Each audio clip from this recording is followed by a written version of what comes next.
மைவி ஃபேஷன் பார்க்குற எல்லாருக்கும் பெரிய ஹாய். எல்லாரும் எப்படி இருக்கீங்க? இன்றைக்கான வீடியோ பார்த்தீங்க அப்படின்னா, ஸோ கோல்ட் காயினோட சேமிப்பு நான் எப்படி செஞ்சு வாங்குவேன் அப்படிங்கிறத உங்ககிட்ட நான் ஷேர் பண்ணியிருக்கேன் இந்த வீடியோவில்.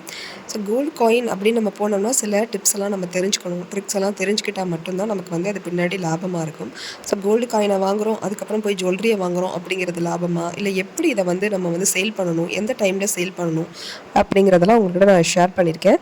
ஸோ வீடியோவை ஸ்கிப் பண்ணாமல் பாருங்கள். இதுக்கு முன்னாடி நான் ஒரு கோல்டு காயின் வந்து சேல் பண்ண போயிட்டு அதை வந்துட்டு நான் ரொம்பவே ட்ரபிளாக தான் நான் அதை வந்து செல் பண்ணி முடிச்சுட்டு வந்தேன் அப்படிங்கிறதே உங்ககிட்ட நான் ஷேர் பண்ணியிருந்தேன். அந்த வீடியோவை பார்த்துட்டு நிறைய பேர் நிறைய விதமான கமெண்ட்ஸ் கொடுத்துருந்தீங்க. நிறைய எனக்கு தெரியாத ஒரு சின்ன ஹிண்ட்ஸ் டிப்ஸையும் சொல்லியிருந்தீங்க. ஸோ அவங்களுக்குலாம் ரொம்பவே தேங்க்ஸ். ஸோ இன்றைக்கான வீடியோ பார்த்தீங்கன்னா மெயினாக கோல்டு காயினை நான் எப்படி சேவிங்ஸ் பண்ணுறேன் அப்படிங்கிறது தான். நான் முடிஞ்ச வரைக்கும் இந்த கோல்டு காயின் பர்ச்சேஸ் எல்லாமே டிஜிகோல்டு ஆப்லேருந்து பர்ச்சேஸ் பண்ணதாக தான் இருக்கும். ஏன் நான் அப்படி சொல்கிறேன் அப்படின்னா, அதில் தான் நமக்கு வந்து பெனிஃபிட்ஸுங்கிறது கிடைக்கும். ஸோ அது வந்து அப்படி கிடைக்கும் போது நம்ம இந்த 2 கிராமுக்கு நீங்கள் நினைக்கலாம், நீங்கள் போயிட்டு நீங்கள் 2 கிராம் கோல்டு காயின் வாங்கினதுக்கு பேசாமல் நீங்கள் வந்துட்டு ஏதாவது ஒரு ஜுவல்லரியாக எடுத்துகிட்டு வந்திருக்கலாம். ஏதாவது ஒரு கிராம் 2 கிராம் மோதிரம், அந்த மாதிரி டாலர்ஸு, சின்ன சின்ன டாலர்ஸ்லாம் நம்ம ஷார்ட் செயினுக்கு போடுற மாதிரி அந்த மாதிரி கூட நீங்கள் எடுத்துகிட்டு வந்திருக்கலாம். எதுக்காக கோல்டு காயினே எடுத்துகிட்டு வரீங்க அப்படின்னு நீங்கள் நினைக்கலாம். ஸோ அது காரணம் என்னென்னு பார்த்தீங்கன்னா, நம்மளுடைய பெனிஃபிட்ஸ் வந்து இப்போ நம்ம ஜுவல்லரியாவோ இல்லை வேறு டாலர் அந்த மாதிரி ஜுவல்லரி ஐட்டங்களாக நம்ம எடுக்கும்போது கண்டிப்பாக நமக்கு வந்து கிடைக்காது. பெனிஃபிட்ஸ் வந்து நமக்கு ப்ராஃபிட்டே இருக்காது. அந்த பெனிஃபிட்ஸ் வந்து அப்படியே அவங்க போடுற அந்த சேதாரத்துலேயே இந்த ப்ராஃபிட் எல்லாமே கழிஞ்சு போயிடும். அதனால் நம்ம முடிஞ்ச வரைக்கும் டிஜிகோல்டு ஆப்பில் நம்ம சேவ் பண்ணுறோம் அப்படின்னா கண்டிப்பாக கோல்டு காயின் எடுக்கணும். நான் டிஜிகோல்டு ஆப்பில் சேவ் பண்ணும்போது தான் அந்த கோல்டு காயின்லாம் நான் வந்து மேக்ஸிமம் வந்து பர்ச்சேஸ் பண்ணுவேன். ஸோ நம்ம கோல்டு காயின் வந்து சேவ் பண்ணுறோம், எந்த ஒரு கோல்டு சேவ் பண்ணுறோம் அப்படின்னாலுமே டிஜிகோல்டில் போட்டுட்டோம். டிஜிகோல்டு பொறுத்த வரைக்கும் பார்த்தீங்க அப்படின்னா கண்டிப்பாக பெனிஃபிட்ஸ் மட்டும்தான் நமக்கு கிடைக்கும். நம்மளுடைய இதுக்கு வேஸ்டேஜ் அப்படிங்கிறது கண்டிப்பாக உண்டு. 100 ரூபாய்க்கு 108 ரூபாய் அப்படிங்கிற பெனிஃபிட்ஸ் மட்டும்தான் எனக்கு கிடைக்குமே தவிர ஃபைனலாக நம்ம வாங்கும்போது வேஸ்டேஜ் இல்லை அப்படின்லாம் யாரும் சொல்ல போகிறதில்ல. ஸோ வேஸ்டேஜ் கொடுத்து தான் நம்ம வாங்குற மாதிரி இருக்கும். அப்படி இருக்க பட்சத்தில் நம்ம ஜுவல்லரியாக நம்ம வாங்குறோம்னா அதிகப்படியான வேஸ்டேஜ் கொடுக்குற மாதிரி இருக்கும். இது ஒரு ரீசன். ஸோ இப்போ நம்ம நகை வந்து பர்ச்சேஸ் பண்ணுறோம் அப்படின்னா அதுக்கு வந்து ஜிஎஸ்டி பே பண்ணுறது அப்படிங்கிறது வந்து ஒரு நார்மலாக நம்ம எல்லாருமே ஓகே அப்படின்னு எடுக்கக்கூடிய விஷயம். ஆனால் அதே நேரத்தில் அதுக்கு வேஸ்டேஜ் கொடுத்து எடுக்கணும் அப்படிங்கிறது ரொம்ப ரொம்ப கஷ்டமான விஷயம்தான். ஸோ அது வந்து நமக்கு வந்து எந்த பெனிஃபிட்டுமே அதில் நமக்கு கிடைக்க போகிறதில்ல. ஸோ இப்போ நம்ம நகையாக பர்ச்சேஸ் பண்ணுறோம் அப்படின்னா குறைஞ்சபட்சம் நம்ம எப்படியும் ட்ரெண்டிங்கில் இருக்கிறதுக்கு போனோம் அப்படின்னாலே கண்டிப்பாக நமக்கு நார்மலாக ஒரு 10% 12% வரைக்கும் நம்ம வேஸ்டேஜ் கொடுத்து தான் அந்த நகையை வந்து நம்ம பர்ச்சேஸ் பண்ண முடியும்.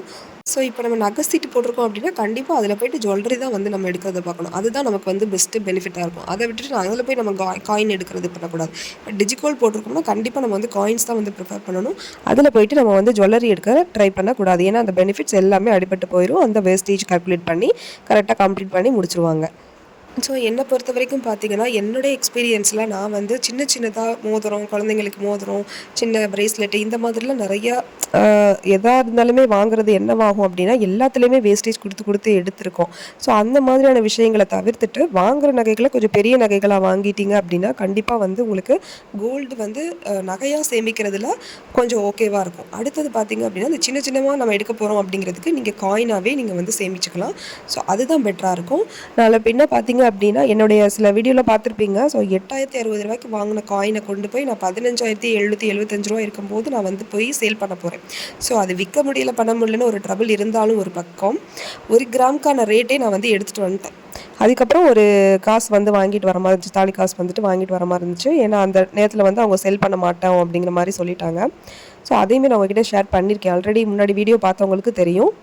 ஸோ இப்போ இருக்க காலகட்டத்தில் பார்த்தீங்கன்னா ரொம்ப ஜெட் வேகத்தில் வந்து கோல்டு வந்து ரேட் வந்து ஏறிக்கிட்டே போகுது. ஸோ இந்த டைமில் நம்ம பார்த்தோம் அப்படின்னா ஒரு வருஷத்துக்கு நம்மளால் ஒரு 7 கிராம், ஒரு 6 கிராம் இந்த மாதிரி தான் நம்ம வந்து ஒரு லட்சத்துக்குள்ளே நம்மளால் வந்து எடுக்க முடியும். ஸோ ஒரு பெரிய லெவலில் கோல்டு வந்து சேவ் பண்ணணும், கோல்டு ஜுவல்லரியாக சேவ் பண்ணணும் அப்படிங்கிறது முடியவே முடியாது. நம்ம குட்டி குட்டியாக ஜுவல்லரி எடுத்து வைக்கும்போது அந்தளவுக்கு பெனிஃபிட் இருக்குமா அப்படின்னா கண்டிப்பாக கிடையாது. நீங்கள் அதுக்கு கோல்டு காயினாக பர்ச்சேஸ் பண்ணுறது தான் உங்களுக்கு பெனிஃபிட்ஸ் இருக்கும். ஸோ நம்ம குட்டி குட்டியாக நகைகள் எடுக்கிறதுக்கு பதிலாக இந்த அளவுக்கு குட்டி குட்டியாக கொஞ்சம் கொஞ்சமாக கிராம்ஸில் நான் வந்து கோல்டு காயினை சேவ் பண்ணி வச்சுட்டேன் அப்படின்னா ஒரு 10 கிராம் சேவ் பண்ணிட்டேன்னு வச்சுக்கோங்களேன். ஒரு 2 கிராம், 1 கிராம் இந்த மாதிரி 1/2 கிராம் இந்த மாதிரியே நான் வந்து ஒரு கோல்டு காயினை சேவ் பண்ணிட்டேன் அப்படின்னா ஒரு 2 or 3 இயர்ஸ்க்கு வலிச்சு நான் வந்து சேல் பண்ணும்போது ஒரு பிக்கஸ்ட் வேல்யூ வந்துட்டு கண்டிப்பாக எனக்கு கிடைக்கும். ஸோ அது குழந்தைங்களோட படிப்பு செலவாக இருக்கட்டும், ஸோ வேறு ஏதாவது ஒரு இம்பார்ட்டண்ட்டுக்கு இருக்கட்டும், உங்களோட எமர்ஜென்சி தேவைகளுக்கு கண்டிப்பாக அது வந்து உங்களுக்கு பெரிய அளவில் கை கொடுக்கும். ஸோ அதுதான் நான் சொல்லுவேன். இதே நீங்கள் வந்துட்டு ஒரு மோதிரம், குட்டி பிள்ளைங்களுக்கு மோதிரம், ப்ரேஸ்லெட்டு இந்த மாதிரி சின்ன சின்ன விஷயங்களை எடுத்து வச்சுருக்கீங்க அப்படின்னா கண்டிப்பாக அதில் வேஸ்டேஜ் போயிருக்கும். ஸோ அது வந்து பெரிய அளவில் உங்களுக்கு கை கொடுக்காது. முக்கியமான விஷயம் பார்த்தீங்கன்னா, அது ரொம்ப சென்டிமெண்டலாவும் உங்களுக்கு இருந்துரும்.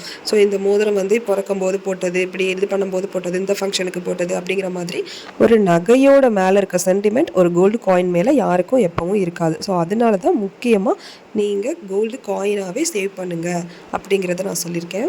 ஸோ முன்னாடிலாம் பார்த்தீங்க அப்படின்னா ஒரு 4-5 வருஷம், ஒரு 5-6 வருஷத்துக்கு அப்புறம் தான் வந்து கோல்டு வந்து ஒரு நல்ல ஒரு ரிட்டர்ன்ஸ் கொடுக்கும். ஆனால் இப்போ பார்த்தீங்க அப்படின்னா 1 இயரில் ஒரு 2 இயர்லேயே வந்து நல்ல ரிட்டர்ன்ஸ் கொடுக்குது. ஏன்னா அது மந்த்லி வைஸ் வந்துட்டு என்ன பண்ணுதுன்னா இன்க்ரீஸ் ஆகிறதுக்கு வாய்ப்பு இருக்குது.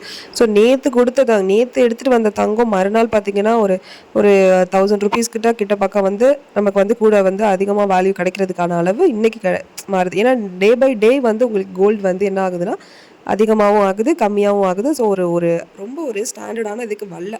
ஸோ உங்களுக்கு அதிகமாகிறதுக்கு நிறைய சான்சஸ் இருக்குது. ஸோ அந்த டைமில் நீங்கள் போய் சேல் பண்ணிங்கன்னா நீங்கள் கொடுத்த விலையோட எப்படியும் உங்களுக்கு ஒரு அமௌண்ட் வந்து உங்களுக்கு கையில் கிடைக்கிறதுக்கு நிறைய வாய்ப்பு இருக்குது. ஸோ நான் எப்படி சேமிக்கிறேன் அப்படிங்கிற முக்கியமான டிப்ஸ் பார்த்தீங்க அப்படின்னா, கண்டிப்பாக ரெடி கேஷ் கொடுத்து நகைகளை எடுக்கவே எடுக்காதீங்க. தயவு செஞ்சு நகை சீட்டு போட்டு கண்டிப்பாக வந்து நீங்கள் வந்து ஜுவல்லரியை வந்து பர்ச்சேஸ் பண்ணுங்கள்.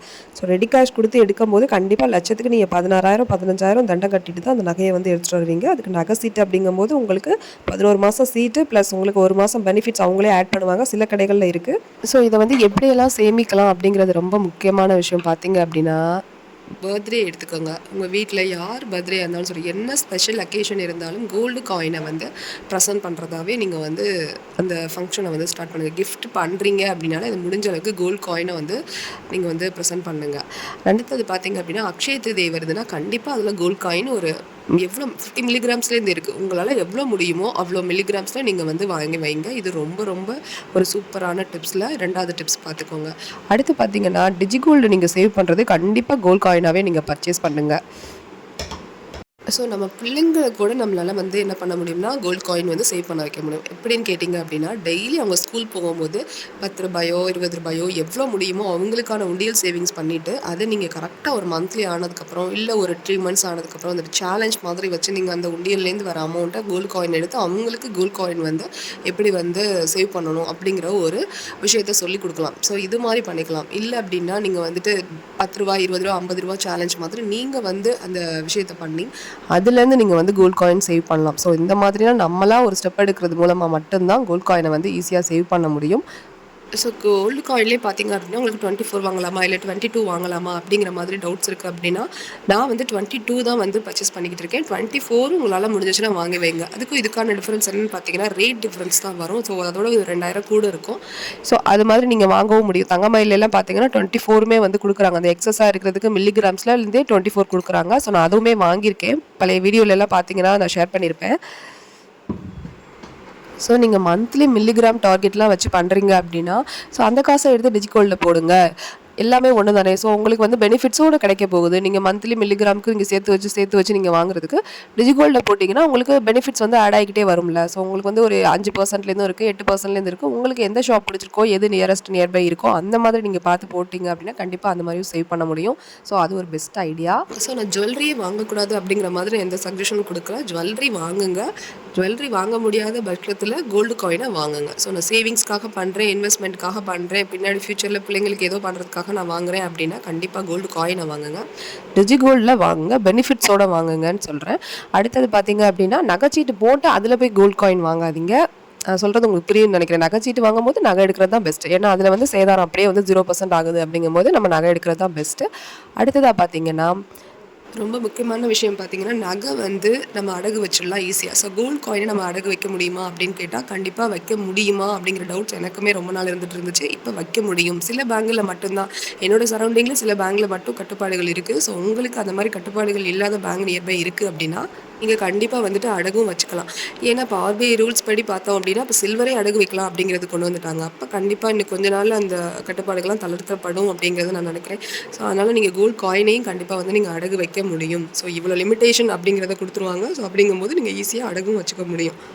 ஸோ தேவையான அளவு நகைகள் இருக்குது அப்படின்னா தேவைக்கு அதிகமாக நகைகளை வாங்கி நீங்கள் சேவ் பண்ணுறதை விட, அதாவது போட போகிறதில்ல வச்சுக்க தான் போகிறேன் அப்படிங்கிற மாதிரி நீங்கள் நகைகளை வாங்கி சேவ் பண்ணுறதை விட, கோல்டு காயினை வாங்கி சேவ் பண்ணிவிட்டு அதுக்கப்புறமா நீங்கள் பெரிய நகை எடுக்கும்போது ட்ரெண்டிங்காக பிள்ளைங்களுக்கு எடுத்து கொடுக்கும்போது பண்ணும்போது பார்த்தீங்கன்னா நான் சொல்லிட்டு இருக்கேன் ட்ரெண்டிங்காக எடுக்கலாம் அப்படின்னு நீங்கள் நினச்சிங்கன்னா இப்போவே நீங்கள் நகைகள்லாம் வாங்கி சேவ் பண்ணுறீங்க அப்படின்னா அவங்க காலத்தில் அது கண்டிப்பாக பழைய நகைகள்ங்கிற பேச்சுக்கு தான் வரும்.